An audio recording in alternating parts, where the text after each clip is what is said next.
better never rest. Counting careless in the sky. What a thrilling time to be alive.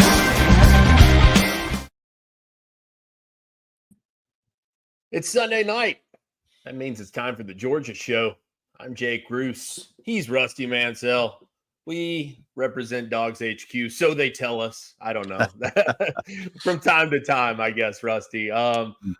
Look, lot to get to tonight, man. Big weekend for Georgia. They come off of a disappointing loss, bounce back in what I thought was pretty convincing fashion against Auburn. We'll definitely get to that. Plenty of talk on that. Big weekend in terms of recruiting as well. Really huge. The returns sounding very positive early on for the Bulldogs.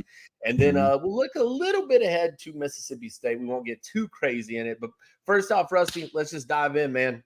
Georgia, Auburn, Georgia 31, Auburn 13. Get it off the rip. What stood out to you? I know you've had a chance to go back and see this one again.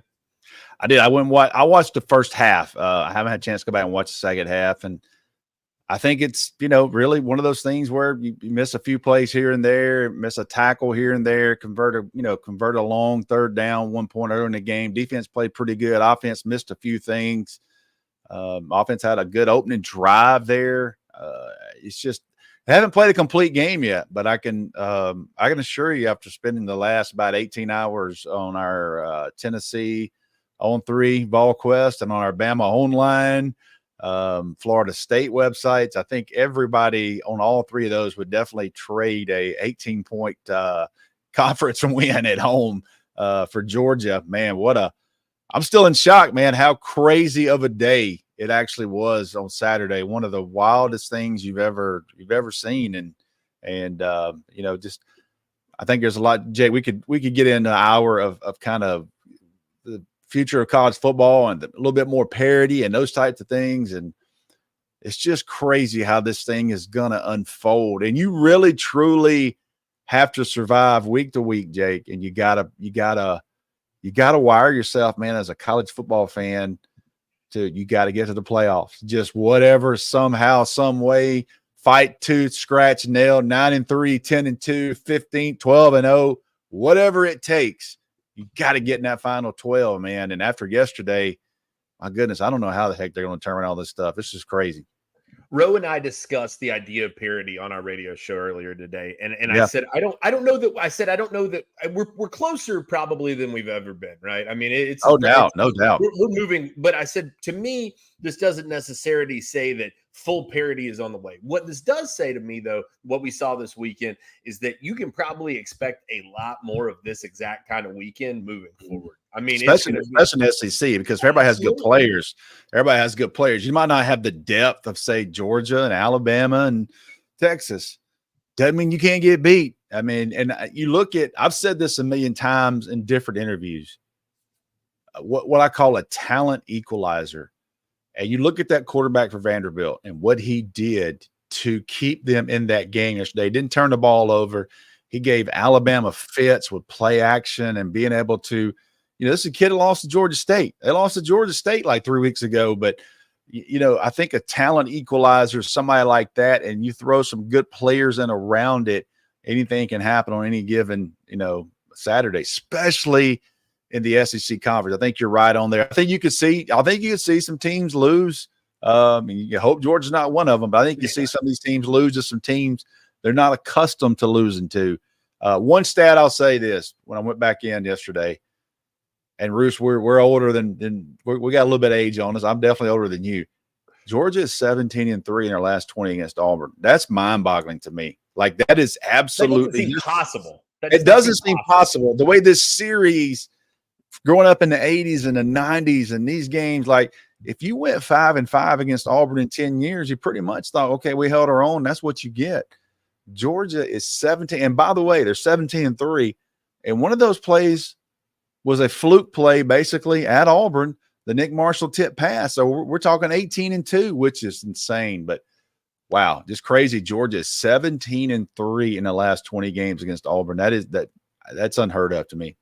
I'm curious, Rusty, in watching that game yesterday, going back and watching it a little bit too. I said, in my opinion, watching that, Auburn Auburn is not as bad as 2-4 would imply. No question. In my No opinion, I think they've got some real players over there, man. They're going to be able to compete with almost anybody.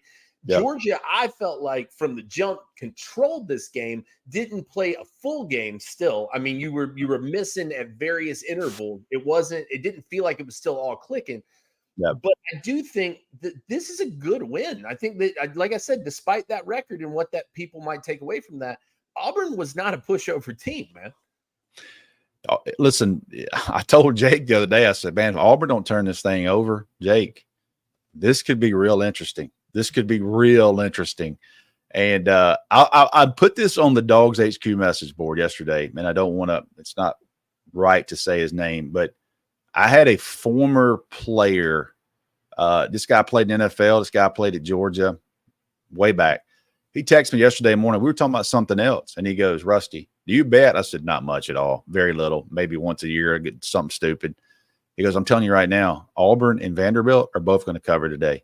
He goes, we're beat to hell. Georgia's beat to hell. Alabama's, they've been riding this emotional high all week. He goes, you watch and see. And I'd be dang. I didn't even reply to him. I'm sorry if you're watching this. I didn't even reply to you. I'm thinking, dude, what are you talking about? Like Vanderbilt? I mean, Auburn might cover, but Vandy? And they won. And then Vandy and Auburn covered. So, there's a lot of things that go into that, but I thought that was funny yesterday. And again, I apologize for not even responding to you. I wasn't blowing you off, but I thought, man, this dude's lost his mind. And I'd be dang if he wasn't right. And you take those wins and get on. But I think Auburn definitely is a team. Here's what Hugh Freeze has been good at. When he's had a guy that can run his offense, he's been pretty damn good. And that's just being straight. And right now, I don't think Peyton Thorne is kind of what they want. I don't think he played too awful bad yesterday. I think he hurt you with his legs a couple of times.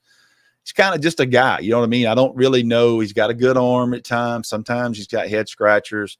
Hugh threw him under the bus on that fourth down. I mean, he was like, that ain't what we called. So I don't know about that. But, for Hugh Freeze, to be successful, I still think they're going to go into portal this year, and we'll see what Auburn can get. But their defense, those two ends they got, those two guys they're a handful to deal with, man. And they look like Auburn. You know what I mean? When you got that white on, Auburn's always looked good in pads. And they've always had dudes that look good in pads. And yesterday they look good. And Georgia, I'm sure Kirby Smart told those guys all week. You could tell talking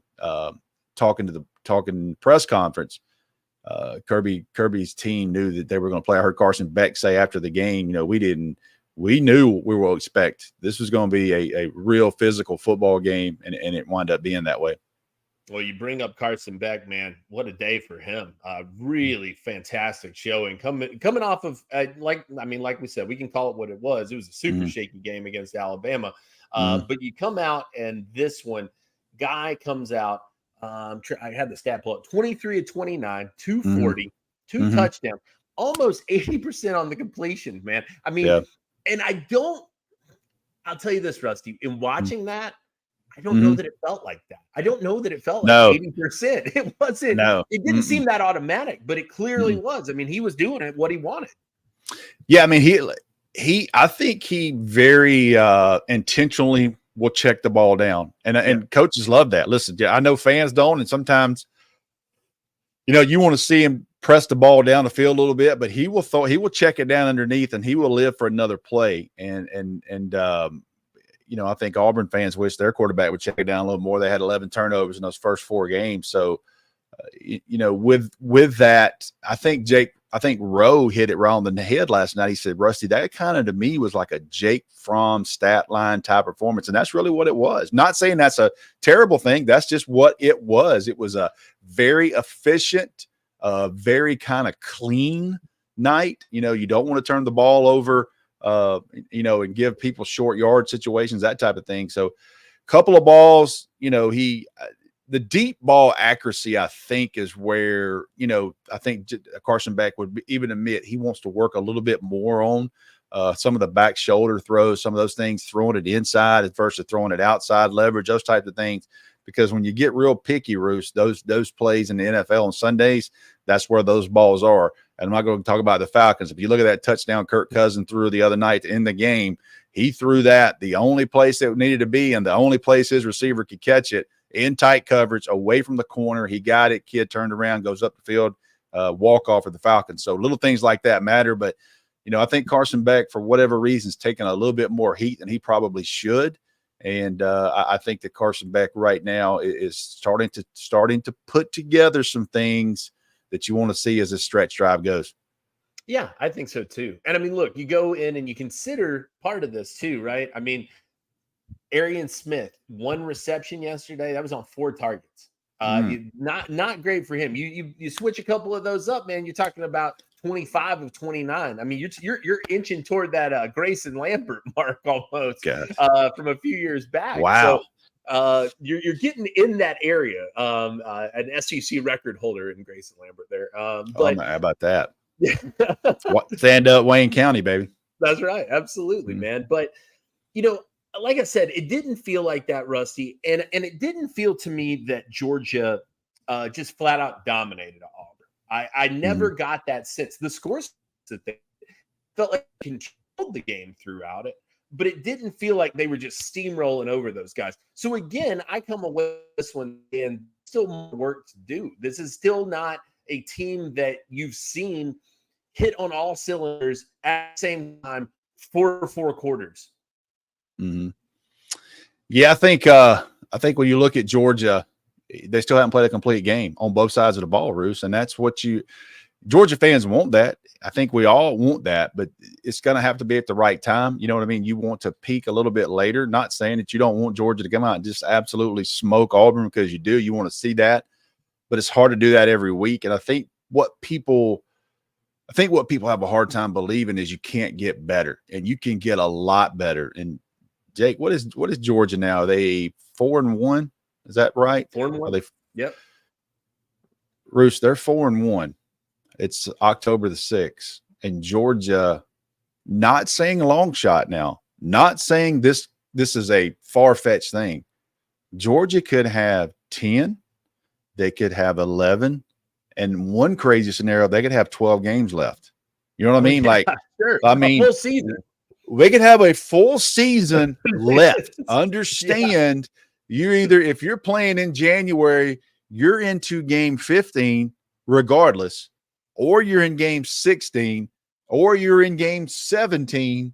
There's some scenarios out there. I mean, if you sit here and think we're on October the 6th and go, Roos, we got 12 more game days, brother. Whew, I don't know if Roe could handle it. But Georgia I would say the odds are that Georgia has at least 9 or 10 left in them, which is crazy to think about that, and how much more opportunity there is for Georgia. But I know there's some people watching right now are head scratching, going, what in the heck are you talking about, man? And realizing, oh my God, there could be 12 more games. Which, you love college football, but in particular with Georgia, there could be 10, there could be 12 more games. And we're sitting here on October the 6th. Yeah, absolutely. No, it's unbelievable. I mean, that we could even be discussing that. Think about that. I do think, look, this is a team that I think that's advantageous for. I think that's a good thing for Georgia. It reminds you a little bit, I'm not saying it's a spot on comparison. It reminds you a little bit this season of those Mark Richt teams, man, that they weren't catching their stride for a little bit. It took some time to warm up. 07. Absolutely, 100%. Yeah. What happens when Jordan Hall comes back? Michael Williams played sparing snaps compared to what he did against Alabama. He tried to give it a full go against Alabama, was clearly a lot more limited this week. Warren Brinson took a step back in terms of his availability as well. They were clearly throwing their guns at Alabama, and then pulled back just slightly, I think, this week as well. Rusty, moving into this next week, right? Obviously Mississippi State coming to town, and we'll get to that here in a little bit. We've got a little police action outside. Sunday night on the mountain, baby. Hey, brother, people get a little squirrely at the end. Sunday night on the mountain, baby. They're not ready to go back to work just yet. That's right. But no, I'm curious. where do you see what's the biggest need for improvement now? Coming off of this game, having a chance to see them operate against a team like Auburn, coming off of the Alabama game, the changes you knew you had to make. What's Georgia got to focus on this week moving into that Mississippi State game? Offensively, just more rhythm. I think just getting in a rhythm. I think they're still searching for. I think the most positive thing about the Auburn game was the run game. I think Trevor Etienne, I think you look at Nate Frazier's in there and you're starting to get him in. And I said this yesterday on Dawgs HQ. You're not going to play if you're not ready for Kirby Smart. I don't care what you're ranked. I don't care who you are. If you don't do it in practice, they're not going to put you in the game. Now, obviously, we've talked about, we've heard he has some struggles, some ball security, things like that. He struggled with some pass pro, which is very typical of young running backs. But, there comes a point where you got to find it. You got to make this thing work with Nate Frazier. He's going to have to hold up his end. And as a coaching staff, you're going to have to hold up your end and say, we're going to put you in here. We need some plays out of it because we're better with you in the game. I think he had some juice yesterday. I think Etienne, they're getting a flow with him. I love him in the pass game. I love Lawson Lucky right now, that deep over route they threw to him earlier in the game yesterday. I think they got to get some more shots to him. So Kobe Young got more touches yesterday. So I think offensively, you want to see how you get into the rhythm of the passing game now that you've got some running game. Defensively, you want to tackle better. And this will be a week where they're going to get tested because this is going to be very similar almost to this Tennessee offense they're going to see next month, where it's going to be super fast paced. They're going to be on the line. They're going to throw this thing. Jeff Levy's done that for a while. That's what he's going to do.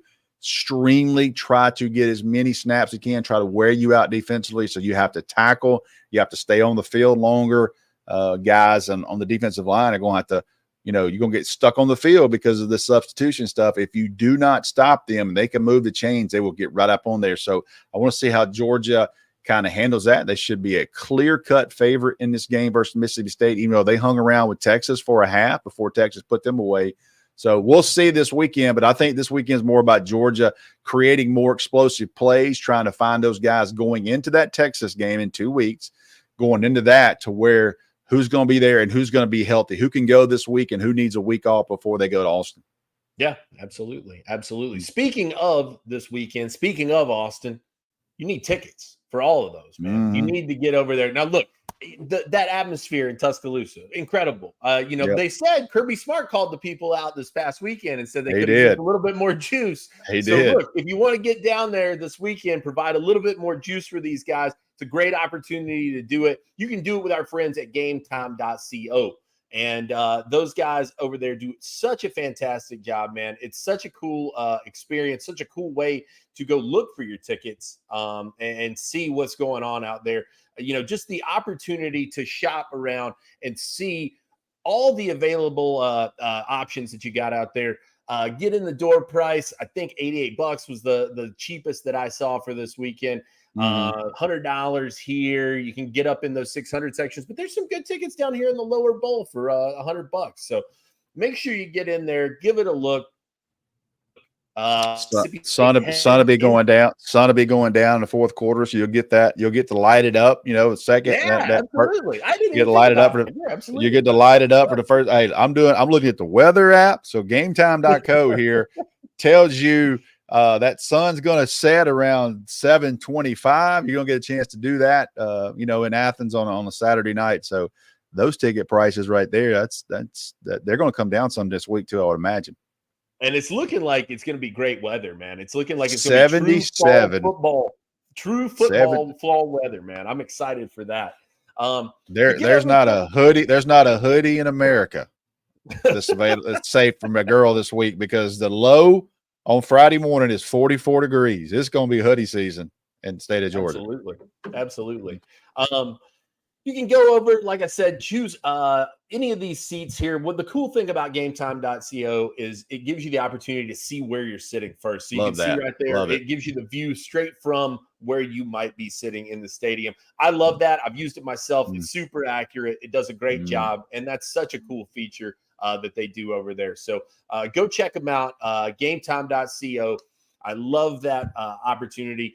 They got the lowest price guarantee. They'll credit you 110% of the difference if you go out and find a cheaper ticket. So you got that on your side as well. Look, take the guesswork out of buying tickets with Game Time.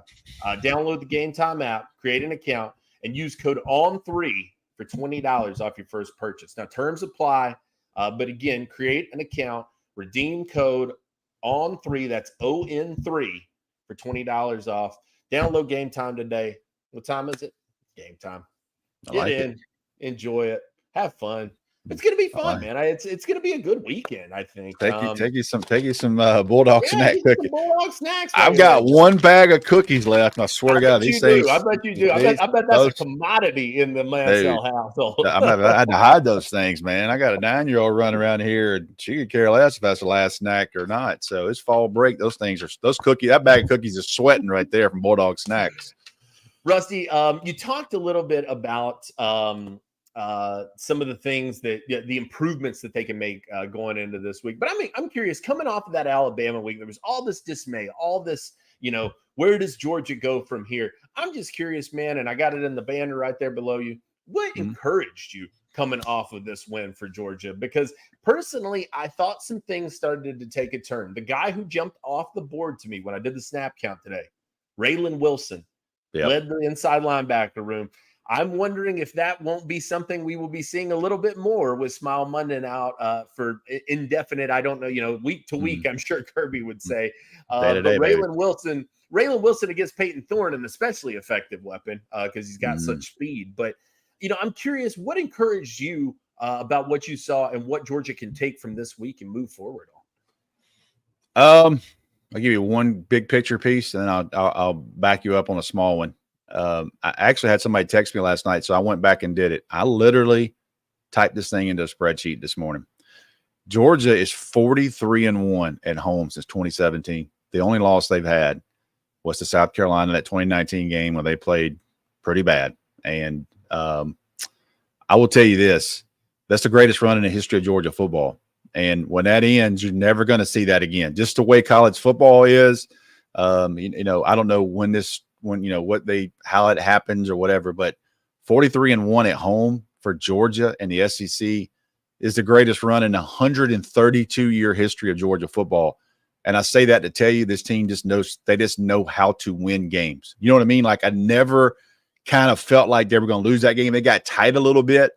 They just know how to win games, especially at home, finish off opponents, that type of thing. So you look at the bigger picture, I think people kind of take things for granted a little bit. And listen, Kirby, right or wrong, whatever, Kirby calling people out yesterday, he has a right to do that. But I'll also say for Kirby Smart, it was hot as you know what. I had a buddy text me, said they had somebody fall. This was pregame. I had a buddy text me, say, hey, we had somebody fall out our tailgate next to us from heat exhaustion. And the person was sober. So I knew it was hot there yesterday.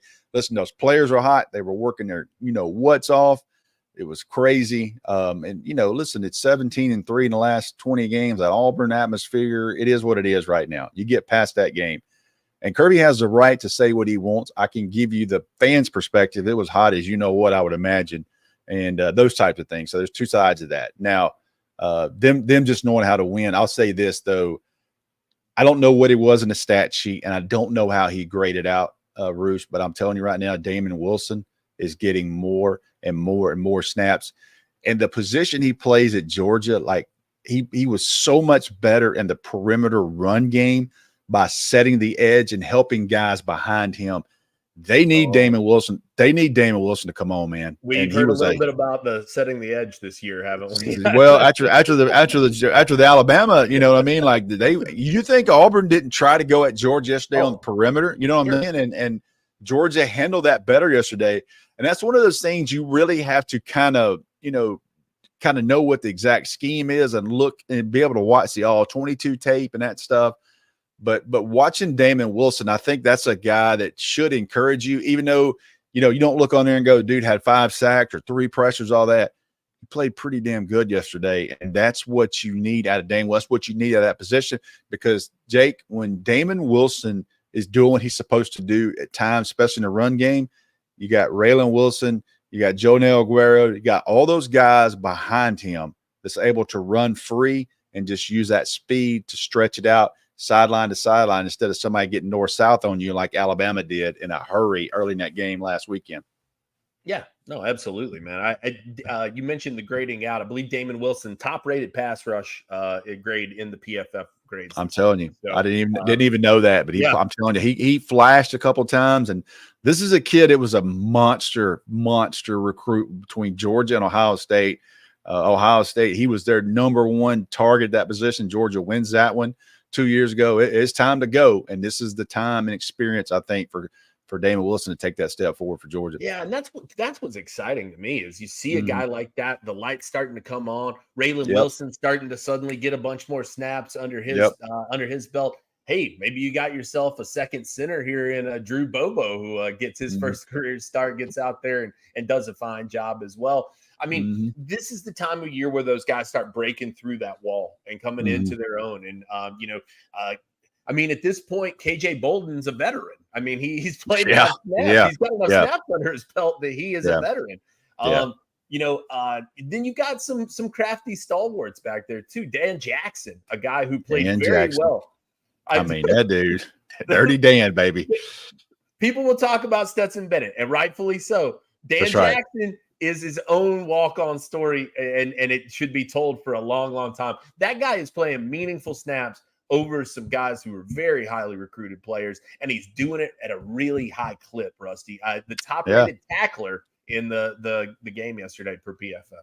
I mean, I'm on listening to the broadcast on TV, and they're like, "We don't know what he's going to do, after his 6 years up." Well, I know what he's going to do. He's going to the NFL. I mean, Dan Jackson can go. This dude's a 4.4. He's a 2-year starter at Georgia. He's going to the NFL. At worst case, right? I mean, let's just say the guy, teams, he is going to be a special teams monster. Yes, that guy knows 100%. how to do it. He knows how to hustle after it. He blocked a kick yesterday. Yeah. Dude, I mean, what more do you want? Dan Jackson. We'll sing his praises here every chance we get. Dude, we're gonna be sitting here. We're gonna be sitting here next year this time, and our message board people are like, "Damn, I wish we had Dan Jackson." You know what I'm saying? I'm telling you, man, the dude can freaking play football. Is he the most athletic dude that's ever played at Georgia? He's not, but he's definitely this dude's a 2-year starter at Georgia. I don't care if he was a walk-on. Who cares? Yeah, the dude can freaking play, man. He knows what he's doing, man. I mean, he really does. He's playing over talented guys, and I mean that says it all to me. I love the Dan Jackson story. I really Dirty Dan, baby. Yeah, for sure. I do want to get into some recruiting. I definitely want to hop into that, but we got one more shout out we got to do, and that's for our friend Andy Ludicky and myperfectfranchise.net. Are you a displaced corporate executive or wanting to put your career in your own hands? Or are you an experienced entrepreneur wanting to diversify? Well, Andy Ludicky and myperfectfranchise.net can help. Andy's a huge college sports fan and a franchise veteran, having owned multiple franchises and businesses. Using his expertise, he helps others find their American dream through a very thorough consultation and evaluation process. Just call Andy, put your life and your career in your own hands. Best of all, his services, 100% free to you. What do you have to lose? Find your perfect franchise at myperfectfranchise.net. That's myperfectfranchise.net. Shout out to Andy and the boys, man. And I really appreciate that. That's doing what they do.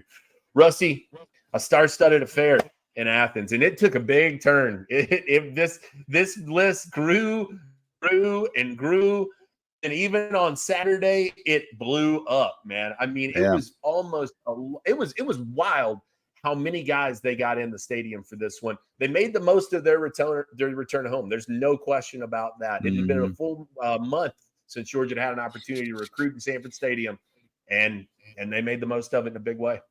Sneaky, man. We're sitting here, we're getting ready for game time, and I'm starting to get texts like, "Hey, such and such." I think I just saw such and such show up, and we kind of felt like CJ Wiley, the four-star Florida State wide receiver commit, was going to show up. But I wasn't touching that until I confirmed he was in Athens. I mean, we were not even remotely going to hint at that. It's such a trigger one with that wide receiver. Everybody wants this young man from Milton High School. And when we confirmed he was in town, we were able to break that. Jeremy Johnson got the picture of him at the stadium and had some news today on him on DawgsHQ on the message board. You can go check that out as well. And we'll have more on Monday morning, certainly But Lorenzo Hayward, this is a kid from Toombs County High School. That was the one that really kind of set my antennas up, Rusty, because I was like, wait a minute. Everybody knows Wiley, right? Everybody wants CJ Wiley. It surprised everybody when CJ Wiley committed. Lorenzo Hayward is one of those that has felt almost like Usmani Chroma to me, where it's been, there was a lot of up and down, and it was hot with Georgia for a minute, then it got cold, and now he's checking out South Carolina, and that's his favorite school he's ever been to, and Tennessee showing me the love, and I got to stay home at Georgia. It was a nutso recruitment, and he commits to Tennessee, but I wondered throughout if they would somehow link back up, because there did seem to be some clear early affection from Hayward toward Georgia, and yeah, I think he was waiting on that to kind of be reciprocal. That name really surprised me when it popped up as one coming into the stadium, because I think that is going to make for one to follow, maybe moving forward for that reason. Just out of kind of recent success and the connections between, look at Kirby Smart, who's a Bainbridge person. You look at Mike Bobo from Thomasville. You look at the amount of South Georgia connections this staff has. You start talking about Toombs County and South Georgia. You start talking about a South Georgia kid, and I'll say this too. Even Matt Ray, our good buddy at VolQuest, our Tennessee site, I was checking him out this morning. He made a post, said, "Listen, we did confirm, or we confirmed, and DawgsHQ confirmed Lorenzo Hayward was on campus in Athens, and you always have to take Georgia serious with an in-state kid, especially a South Georgia kid. Georgia's done really well in South Georgia over the years, and." That's one they want now. I'm telling you, he's a 6'1", 200-pound safety, and got some stuff on that on Monday, kind of what I'm hearing on that. I will say this, and talking about South Georgia, I'm actually wearing my only Augusta shirt that I've got, and that's kind of, thinking about those people in Augusta, Georgia, and what they're going through. And still, I saw Aquinas High School make a post tonight. First time they've been back with their team. They're fed their team tonight. So, week without seeing their kids and all that kind of stuff. So kind of prayers with those guys. And thinking about Toombs County, they don't have power. So I heard they're going all online right now through some apps, trying to take some classes. A lot of kids still without power there. So, you look at Toombs County and those guys, but in prayers for all of South Georgia, still dealing with hurricane issues and trying to recover there. But this is a kid that Georgia wants, man. There's no question about it. He's a safety, and they're not giving up early. And then we did. I'll say this on here because we posted on the board a couple times. Georgia snuck in and watched him work out a couple weeks ago, and we did confirm that this week. So I knew right then. Been some communication and been some guys on him. T-Rob is involved as well, and he's a great recruiter in his first year at the University of Georgia. So that's one definitely that you kind of like, okay, Georgia's in play here. Doesn't mean they're going to flip him, but when you get a committed elsewhere prospect on campus and he knows the eyes are to be on that, and he still wants to come check out Georgia, that there's some kind of meat on that bone. Absolutely. No question about it. Another big visit out there, and you can go check out the update Jeremy Johnson had with Jackson Cantwell, a guy who, look, you said headed for number one, I believe. He could be number one overall. I think he's got a great shot at it, man. Yep. I mean, just everything you're looking for in the offensive tackle position. Some really glowing things he continues to say about the Bulldogs, Rusty. Now, I know a lot of people are skeptical because he's a Missouri kid and the opportunities that provides and what that means and how aggressive they've been with their NIL strategy. Nebraska's another one that he's considering as well. I think he's taken some time to see Oregon. Alabama's getting looks. Georgia, I believe, if I'm not mistaken, has hosted him about as much as anybody. The Cantwells continue to return to Athens, and that is something that, look, recruiting is, I tell people all the time, it's a lot like poker, man. You need a chip and a chair. You just got to hang in there, man. You just stick around. That's true. Stick around long enough, and you see what happens. Hang in the game, man. Yeah, and I mean, they're clearly very well in that one. Justice Terry back on campus as well. I got a really good note. I got a really good note on him tomorrow. Yeah, all right. I got a really good note on him tomorrow. DawgsHQ subscribers. I was teasing that one for you. I got a note. I probably figured like we would have something on Justice Terry tomorrow. He was in the building.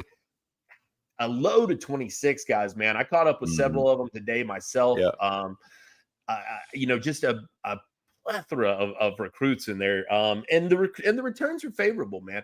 People get caught up, and I said this in a couple of our shows last week. People get caught up in this idea that, you know, a loss will kind of change a guy's mind.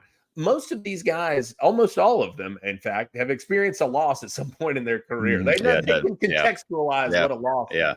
A loss does not a teammate, but you come back, you're able to be a part of that atmosphere. You're able to see Georgia.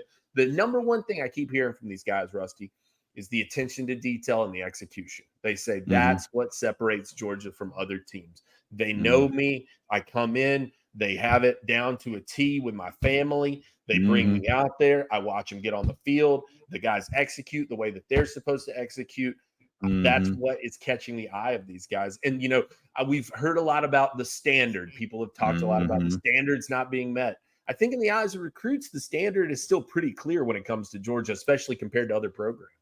Logistically, and our good friend Matt Godwin, who we've had on several times on all of our podcasts and all of our shows, he was in charge of that for like 3 years under Kirby Smart. And now you got guys like Will Myers, who's over that. You got guys like James Ellis, some of the younger guys in the recruiting department.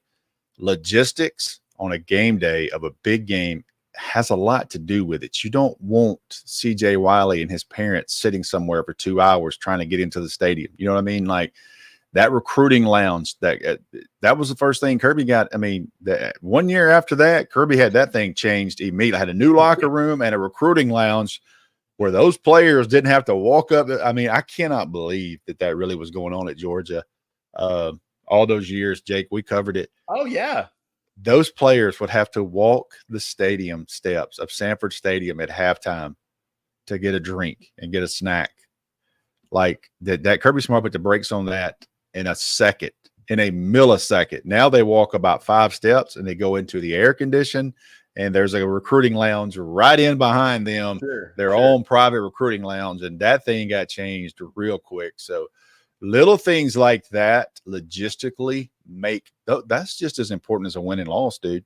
Is that you have you don't leave there with a bad taste in your mouth. Like, what the heck is going on, man? They're not organized there. What's going on? So little things like that. They got a lot of, you know, the ladies that are involved with that help day-to-days with parents and everything else that are huge in this thing. So I could go on and on about naming names and people in that recruiting department that make Georgia, I think, maybe the best, if not one of the best, certainly in the country.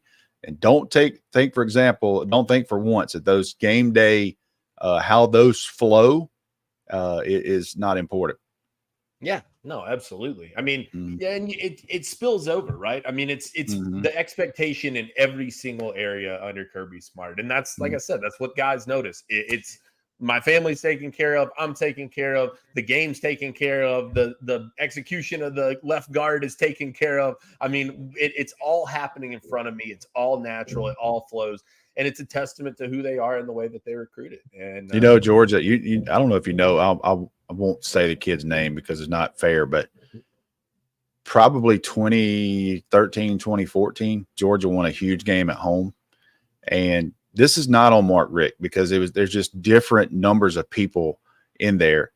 But after the game, there was a celebration in that little bitty locker room. Oh, God. And they were trying to get the right recruits. Only a few recruits got to get into the locker room with them post-game to celebrate. And one of the top players in America, one of the top players in the country, had the door shut in his face, and he got locked out. And he didn't get a chance to be in there with the team, and Georgia didn't get that guy. So don't think for 1 minute that game day stuff doesn't make a difference. Absolutely. Rusty, parting thoughts. Georgia gearing up for, look, we can call it what it is. I think the spread's 34 on this game, man. Wow. Against Mississippi State. It's 30 plus.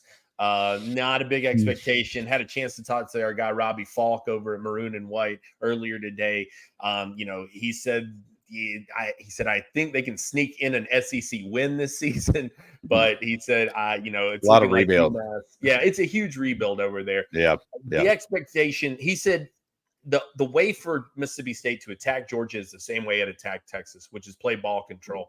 Just try to keep it out of their hands. Try to sit on it as long as you can. I'm just curious, does Georgia – I have a hard time believing Georgia gets caught looking ahead of this because No. with Kentucky, I feel like they thought that happened a little bit, and you see how that almost turned out. After Vanderbilt and Arkansas wins last night, Sure, you can bet Kirby Smart is there. I mean, that was the ammo to him. Like, he is like going to tell you, and he's going to tell the press how tough the SEC is. But he damn sure going to tell his team, y'all see what happens to. Don't worry about that. This is SEC. This is every single week. They're going to watch that first half of that Texas game where that thing was close. And I think the atmosphere next week, you start understanding the season's kind of going by, and you only get so many home games. You're going to get a 4:15 start. It's going to be a great weather day. It's not going to be blistering hot. It's going to be a great day to tailgate. You're going to get to see the stadium get lit up in the fourth quarter. It's going to be, the lights are going to be on. Everything is kind of in Georgia's favor to have a great game day atmosphere next weekend. Don't forget now, next weekend, it's already been known, this is Elijah Griffin, the #1 defensive lineman in the country. That will be his OV next weekend, his official visit. And so that's what's that's going to be a big one. It's his birthday. It's his birthday. So, it's going to be a big one, man. It's going to be a big one next weekend with him. Be all eyes on Elijah Griffin, and we'll have you covered on Dawgs HQ. Absolutely. Guys, stay tuned all week. Go check out gametime.co for your tickets. Go check out My Perfect Franchise with Andy Ludicky and the boys. Get you some Bulldog snacks this week, man. Get those ready. Don't get my cookies. Don't get my cookies. Don't get my cookies. Don't have my cookies. I got one pack left. On his Butterfinger, man. Get my cookies. Dead man walking, man. We will have you covered on all things Georgia, Mississippi State. We got tons of stuff still coming from Georgia, Auburn as well. Get over to Dawgs HQ, man. Check us out. Come have some fun with us. We'll be back with a couple episodes of the Georgia Show. We're going to work in I can't remember what our podcast, Bark After Dark. We'll work one of those in. It makes sense. I couldn't remember that. We got a few things going on, guys. We're pretty busy. So get over to the site. Check us out. Come hang out with us, man. We appreciate you tuning in. We'll be back with you very soon. Stay tuned.